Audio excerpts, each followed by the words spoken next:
ঈশ্বরকে অনুভব শুনে শুনে করলে হবে, তার মধ্যে প্রবেশ করতে হবে, তার মধ্যে অর্থাৎ তোমার অন্তরের মধ্যে ঈশ্বরকে নিয়ে নিতে হবে। কিরকম করে দেখো, অনেকেই কি করি, নাম নেই। কিভাবে নেই? ইদানিং দেখাই মানুষের বেশি, রাস্তা যাচ্ছে রিক্সায় যাবা,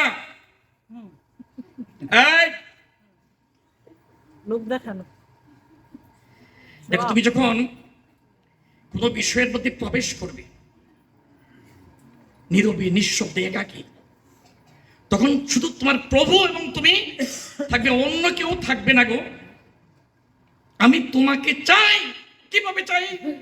আমার মতো করে আমি চাই, তুমি তোমার মতো করে আমাকে গ্রহণ করো। আত্মি আকুতি একেবারেই মিলে যেতে হবে, যেমনটা হয়েছিল গোপীদের ক্ষেত্রে, হোমব্রজ দাবি গোপীদের ক্ষেত্রে। ভগবানকে প্রাপ্তির জন্য তোমাকে আমাকে যে কাজটা করতে হবে, তার মধ্যে প্রবেশ করতে হবে।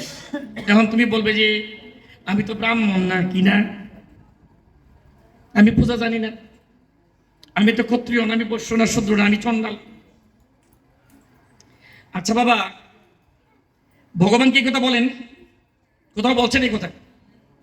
গীতায় আজকে যে অধ্যায় পাঠ করেছি, নবম অধ্যায় রাজবিদ্যা রাজবুদ্ধযোগ, এটা 29 নম্বর থেকে ভগবান বলছেন কি, সমোহম সর্বভূতেষু নমে দেশ্য অস্তি ন প্রিয় এ ভজন্তে তোমাম বক্তা মোহিতে তেষু চপি অহম।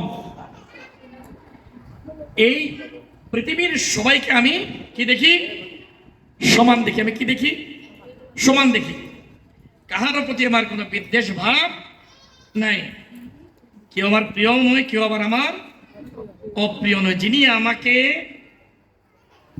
ভজনা করেন, যিনি আমাকে ধ্যান করেন, আমাকে স্মরণ করেন, আমি তার মধ্যে থাকি, তিনিও আমার মধ্যে থাকেন। এখন তুমি কিভাবে নিবে?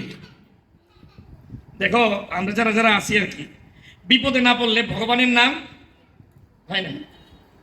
রাতে বেলা দেখবা একা একা অন্ধকারাতে যখন যায় না, লাইট টাইট নাই, যেই আলু দেখে হরে কৃষ্ণ হরে, আচ্ছা গেছে, শেষ শেষ।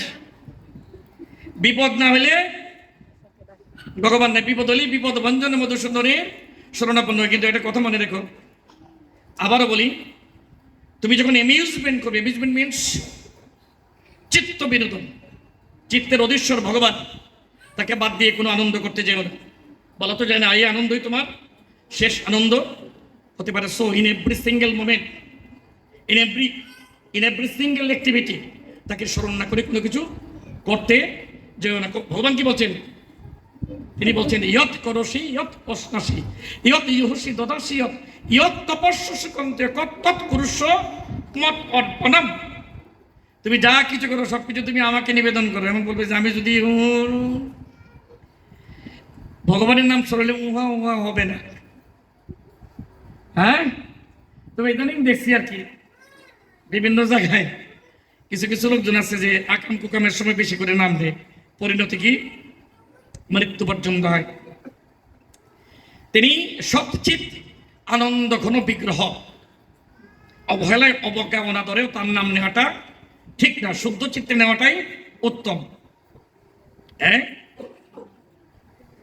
ইদানিং তো দেখছি বিভিন্ন গুরুদেবের কাছে শিষ্যরা যায়, হ্যাঁ, ভোজন বড় ভজন, ভোজন বড় ভজন বা বাসায় গেলে ইদানিং সনাতন ধর্ম বলবি আমি দেখছি আর কি, একেবারে সমর্থন লোক যারা যারা আছে 4-5টা আইটেম হয়ে যায়, তো বলা হয় না, একটু একটু কম হলে পরে বলে এটা কম কেন, ওইটা কেন, ওইটা কেন। কিন্তু যদি বলে বউ যদি বলে যে তুমি সকালে একটু প্রার্থনা করো, দুপুরে প্রার্থনা করো, সন্ধ্যায় প্রার্থনা করো, সময় নাই। কি নাই? সময় নাই। মানে আইসা করে ভরা। ভোজনের প্রতি আমরা বেশি আকৃষ্ট, ভজনে সময় দেই না। মনে রাখবেন, এটা রূপক করতে ব্যবহার করেছে আমি উদাহরণটা, মনে রাখবেন। ভোজন বিনোদেহ অসত্য। নিয়ম কি, কানুন কি, এখানে যারা যারা বসে আছেন সবাই জানে। কি মাস? এটা কি মাস? দামোদর মাস। এটার আলোচনা তো প্রত্যেক সপ্তাহে হচ্ছে। দামোদর। একদিন নারদজি, নারদ মানে যাকে রোধ করা বা রোধ করা যায় না তাকে বলা হয় নারদ। তিনি গেলেন কোথায়? বৈকুণ্ঠধামী নারদজি গেলেন, গিয়া কি করলেন? প্রভুকে দর্শনের জন্য সিংহাসনের সামনে যেয়ে প্রণাম দিলেন। নারায়ণ নারায়ণ, প্রণাম প্রভু। আমার তো কোনো সারা শব্দ নেই, ভালো করে তাকায় দেখেন কি প্রভু তো সিংহাসনে বসা নাই। তখন চিন্তা করলেন কি হলো তাহলে, উনি কোথায়? মনে হইল তিনি এখন বৃন্দাবনে, ভৌমব্রজধামী বৃন্দাবনে তিনি তার প্রকট লীলায় তিনি বিভোর। কালক্ষেপণ না করে নারদজি ওই বৃন্দাবনে ওই নন্দালয়ে নন্দরাজার রাজদরবারের সামনে এসে তিনি নন্দরাজাকে আহ্বান করেছেন। কি করেছেন? নারায়ণ নারায়ণ নারায়ণ। নন্দ বাবা, নন্দ বাবা তো নারদের ডাক শুনে দৌড়ায় আসছেন। আহা হা হা, আমার কি সৌভাগ্য গো! হ্যাঁ, এতদিন পরে নারদজি আপনার কৃপা হলো। আহা প্রভু আসেন, আপনাকে একটু দণ্ডবত প্রণাম করি। আপনি কি জানেন 80 বছর বয়সে আমার একটা সুসন্তান এসেছে। কত বছর বয়সে? কত বছর? কি সৌভাগ্য আমার প্রভু। মনে মনে নারদ বলতেছে, বুঝছি এটা কার সন্তান, আমি তো জানি। তুমি আনন্দ করো তো। কি কোথায় সে, কোথায়? বলে সে তো তার মায়ের কাছে, যশোময়ের কাছে আছে। তো প্রভু আসেন, আপনাকে একটু প্রণাম করে। হ্যাঁ এসছেন, কিন্তু ভালো কথা, আপনি আমার সন্তানকে আপনার চরণ ধুলা দিয়ে আসবেন। নারদ বলে এই যে মরছি। নারদ বলে এইবার মরছি, কারে দিব চরণ ধুলা? ভগবানকে দিব। আচ্ছা ঠিক আছে। হ্যাঁ, অন্দরমহলের বাইরে যখন এই অবস্থা দিয়ে ভিতরে যায় দেখি নারদকে নন্দবাবা প্রণাম করলেন। প্রণাম করার পরে আস্তে আস্তে ভিতরের দিকে গেলেন। গিয়ে দেখেন ওই মহলের ভিতরে এক কর্নারে বসে মা যশোদা।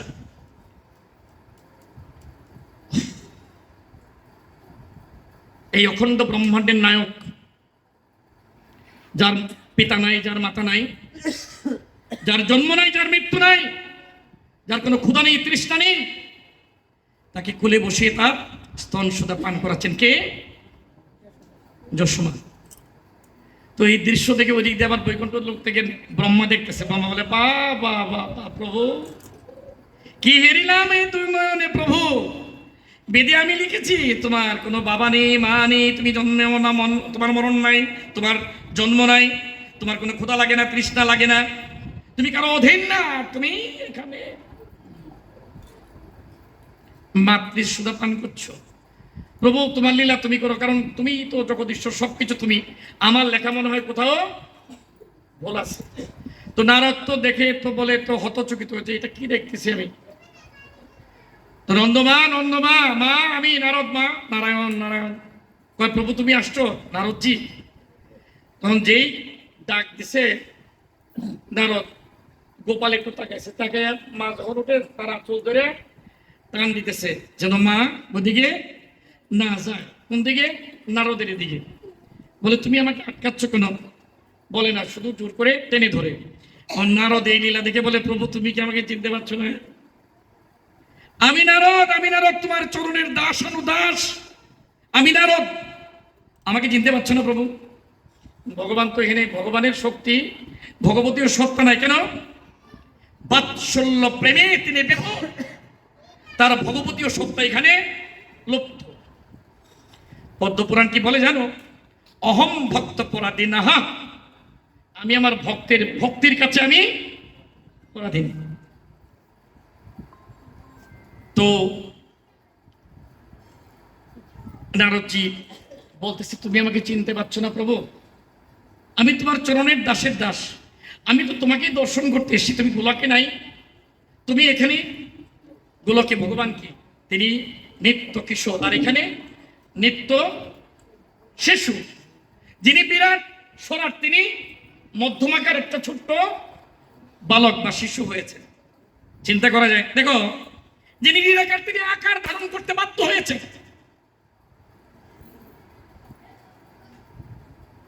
জলের কোনো আকার আছে? আকার দেওয়া যায় না। এটাকে শীতল করো, হ্যাঁ, ডিপ ফ্রিজারে খেতেও আকার হবে না। ভগবানও আকার নিতে বাধ্য হয় কখন জানো? ভগবানের ভক্তির কাছে ভগবান আকার নিতে বাধ্য, তিনি তার স্বকীয়তা বিসর্জন দিতে বাধ্য। কার কাছে? ভক্তের ভক্তির কাছে। তো গোপালকে দেখে মা নন্দরানী এসে নারদকে দণ্ডবোধ প্রণাম করলেন, বলে নারদজি আপনি এসছেন, ভালো হয়েছে, এতদিন পরে আমাদের একটা সন্তান হয়েছে, একটা ছোট্ট বালক এসছে আমার ঘরে, ওকে আপনার চরণধুলি ওর মস্তকে দিবেন। নারদ তো মাথায় হাত, বলে প্রভু এ কি বলে? এখন নারদ মনে বলতেছে যে এখানে যে লীলাটা চলতেছে মা এবং সন্তানের মধ্যে, এখানে যদি বলে যে উনি ভগবান, যশোমতী মা বিশ্বাস করবে? করবে না। তিনি নিত্য কিশোর, তিনি অনাদিরাদি পুরুষোত্তম ভগবান, অখণ্ড ব্রহ্মাণ্ড নয়, এটা যশোমা বিশ্বাস করতে যাবেন না। কাজে আমি চুপ থাকি। তবে একটা কথা ভগবান, যে প্রভু লীলা তো তুমি করতেছো, আমি সাক্ষী হয়ে না হয়ে থাকি, আমার তো সমস্যা নাই। নন্দ বাবার কাছ থেকে এই আজ্ঞা পেয়ে মা যশোমতীর প্রণাম নিয়ে, তোমার মা যশোদা এই গোবিন্দকে কোথায়, গোপালকে কোথায়, নারদের চরণের সামনে এসে শোয়াই দিল। তখন নারদ হুজুর ধারায় ভিতরে ভিতরে কান্না করছে। এ কি দেখছি, কি মনোরম, কি অপূরব দৃশ্য, কি সুন্দর তুমি। পরে ব্রজরাজ নন্দন রাধিকা গুঞ্জন মোহন বংশীধারী, ওরে গোপের রাখাল ধরার দয়াল, ও গো বৃন্দা বনচারী, ব্রজরাজ নন্দন।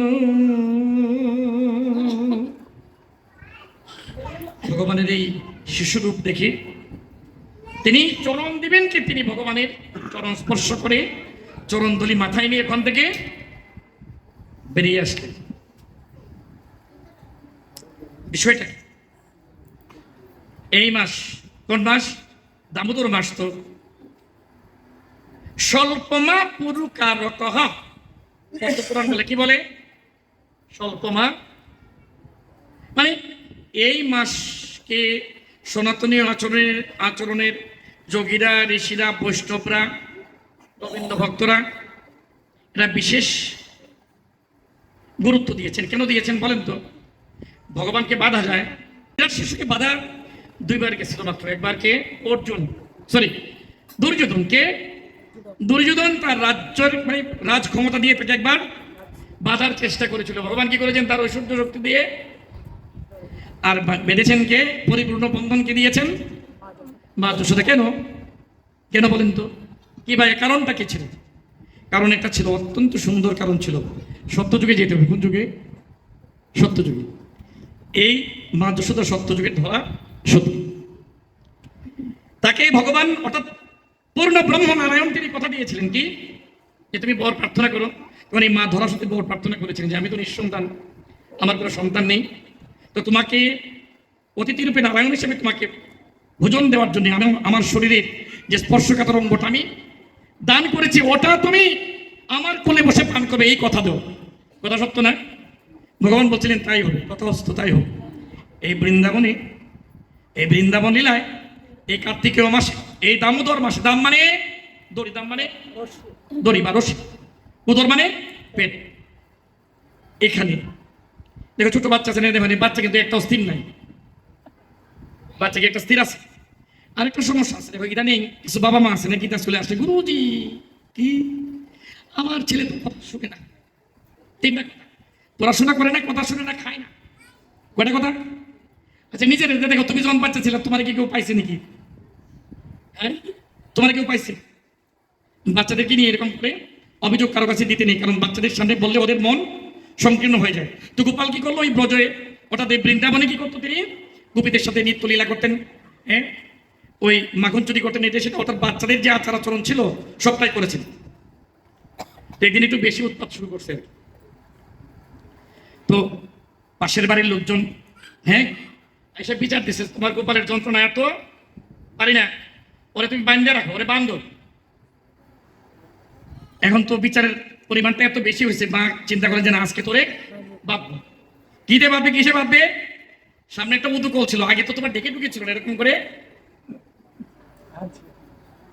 তো মধু কলের সাথে গোপাল রে বানবে। আর মা তো চেষ্টা করতেছে, এদিক ছুটে ওদিক ছুটে গোপাল, মা পারতেছে না। কেন পারতেছে না? যিনি চতুর্থ ব্রহ্মাণ্ডকে বেঁধে রেখেছেন তারে বাধা তো সম্ভব নয়। যিনি বন্ধনহীন, যিনি মুক্ত, যিনি সনাত, যিনি বিরাট, অখণ্ড ব্রহ্মাণ্ডের যিনি নায়ক, তারে বাধা কি সম্ভব? এখন মায়ের এই বাৎসল্য প্রেম বা ভক্তি দেখে হঠাৎ করে গোপালের ভগবতী ও সত্য তার মধ্যে উদয় হয়েছে। কেন? মা যতবারই বাঁধে ততবার দড়িটা ছোট হয়ে যায়, যতবার বাড়ে ততবার দড়িটা ছোট হয়ে যায়। বিপদ না? ওর মার দিকে তাকায় দেখেছে যে মা তো ঘেমে গেছে। তখন গোপাল মুসকে আসিতে বলছে, আচ্ছা মা তুমি কি আমাকে বাঁধতে চাও? বলে তুই বুঝোস না, এতক্ষণ ধরে চেষ্টা করতেছিস, তুই পাইছস কি? আমি তোরে বাঁধবো আজকে, তুই এত দুষ্টামি করিস। বলে মা আমি তো তোমার কাছে বাধা পড়ে আছি। বলে যে এত পণ্ডিতি কথা বলিস না, তোরে বাঁধবো। বলে মা তুমি আমাকে চেনো? বলে তুই আমার গোপাল, চেনার কি আছে? বলে না তুমি আমাকে চেনো কিনা দেখো তো মনে করে, আমার গোপাল তুই, কানাই তুই গোপাল, তুই কি চেনার কি আছে? বলে না আমাকে ভালো করে দেখো, আমি পূর্ণ ব্রহ্ম নারায়ণ, তোমার ইষ্ট, তোমার ভগবান। বার মাথায় এগুলোকে ঢুকে, কত কাটা আছে, তুমি বাম স্তনটা খুলে দেখো, এটা কাটা। বলে তাতে কি হয়েছে? কোনো কারণে হইতেই তো পারে। বলে না মা, সত্য যুগে তুমি আমাকে তুষ্ট করার জন্য, অর্থাৎ অতিথিরূপী নারায়ণ সেবার জন্য তুমি যে ত্যাগ করেছিলে, আমি ওইখানে আমার পরম ভক্ত নারদের দর্পচন্ন করেছিলাম। সে বলতো আমার যে বড় ভক্ত আর পৃথিবীতে বা চতুর্থ ব্রহ্মাণ্ডে কেউ নাই, তার দর্পচূর্ণ করেছিলাম এবং তোমার ভক্তির কাছে বাধা পড়েছিলাম, কথা দিয়েছিলাম যে আমি তোমার কোলে বসে এই কাটাস্তম পান করবো। আমি পূর্ণ ব্রহ্মনারায়ণ এবং তুমি ওই ধরা সতী। বলে ভাবি এগুলো আমার জানার দরকার নেই, তুই আমার গোপাল, তোরে বাদ বইটা আগে কর, তুই বাদ। বন্ধন নিলেন কে? ভগবানকে বাধা হলো। কাকে বাধা হলো? এই কার্তিকীয় মাসে দান দিয়ে উদরে বাধা হলো। কাকে? পূর্ণ ব্রহ্ম নারায়ণকে বাধা হলো। কাজে আমি প্রার্থনা করি তোমরা যেখানে এখানে এখানে যারা তোমরা আছো, বসা আছো, তোমাদের কাছেও যেন, তোমাদের এই শুদ্ধ ভক্তির কাছে যেন ভগবান প্রত্যেক মুহূর্তে প্রতিক্ষণে তোমাদের জন্ম জন্মান্তরে যেন ভগবান বাধা থাকেন, এই প্রার্থনা করি।